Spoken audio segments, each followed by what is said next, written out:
Well, howdy doody. How about this? That Advanblack has sent me my new clutch relief.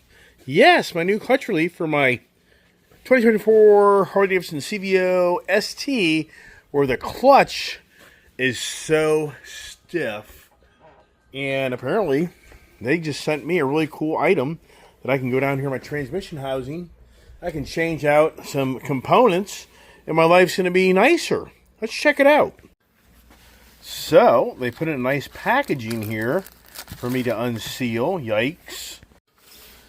Now, here we go. So here is the new clutch assembly, which in the back here, it's supposed to be a little different design, more roundish instead of kind of oblong.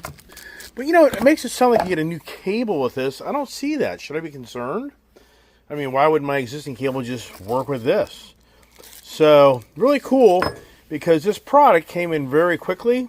I was on the Moeller assembly, back ordered at least a month. I need to actually call West End Motors and cancel that order. I forgot about that, everybody. So anyways, we're going to have a future how to install your Advanblack, I guess if you pronounce it that way, new clutch assembly to make it so you have an easier time of pulling in the clutch on your Harley-Davidson so that your hand doesn't get all worn out. So stay tuned. Stay tuned for another day when I get motivated to get this up on my nice lift here in my newly arranged workshop area to work on my motorcycle. So that'll be really exciting. So that video hopefully will be coming sooner than later.